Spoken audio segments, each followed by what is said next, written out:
Hi, I'm George. Exodus 20:15 says, "Thou shalt not steal." We should note that this command cannot be obeyed without the right of private property being a reality. Think about this. If stealing means actions or offenses of taking another person's property without their permission, we should ask, how can one take another person's property without anyone having the right to private property? What do you call a system which does not give any right of private property to individuals? In a system where right to private property does not exist, who owns all resources? On what basis do they own all resources? Or who gives them the right to own all resources? Further, is denial of private property to individuals a right thing to do? And is it morally justifiable thing to do?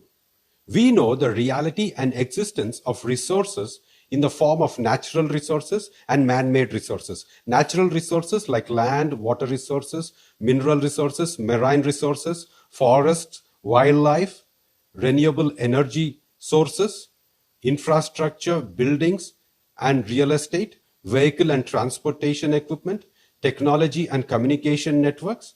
And from these, we acquire financial resources. And this is achieved by human labor, educational training facilities, healthcare resources. And we also have intellectual resources in the form of patents, intellectual property, research and development capabilities.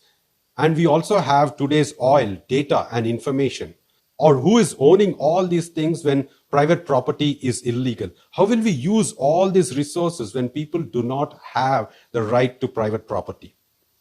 In such a system, if the government owns it, then everyone is a slave of the government if one does not do as the government says and asks them to do. Then it would be a risky business of survival for that person not doing what the government wants them to do. The government will be the abuser of all individual rights of people. It will be a totalitarian regime. Can we say in such a system the government is the thief because it steals by taking away the property rights of ordinary people? We should also ask, should Christians approve such a government which denies the right to private property? To answer this question, I request you to read 1 Kings chapter 21.